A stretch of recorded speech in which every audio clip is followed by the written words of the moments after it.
Yeah. My most effective social media medium ended up being Facebook.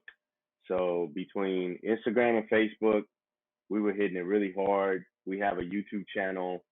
We had a pretty good following, and once I decided to pivot into home delivery, I knew that we had to try to do something catchy. So we even filmed a commercial, and we did the best that we could to just get out there. We had again got good traction, but we just didn't have the revenue to keep putting money in advertisements. So we uh we ran ads on Facebook, we ran ads on Instagram, ran ads on Google.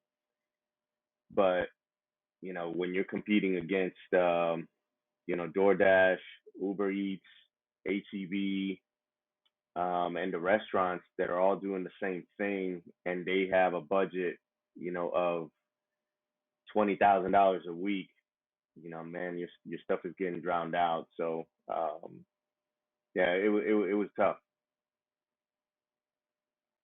It was a little difficult. So what I tried to do to position and pivot into other source of revenue streams, because everything was shut down, and because we're a vending company, I'm dealing with machinery.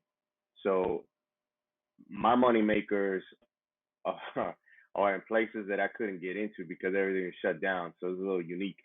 So what I tried to do was to pivot into home delivery. So from May of 2020 to June 2020, I came up with a plan to shift to home delivery and just taking, my resources and my network and creating a system to where I was delivering food to people's homes, and that was going pretty well. But we got drowned out, August, September timeframe, because we just didn't have the advertising dollars to compete with everybody else who was doing the same thing. So my customer base is a bunch of students, and I don't know who my customers are because they come to the vending machine. So I had to go out and try to create customers out in the neighborhoods, and I just broke up the city into zip codes, and that's how I targeted them. Um, but it was tough, man, to try to pivot into something everybody else is doing that's in the food sector.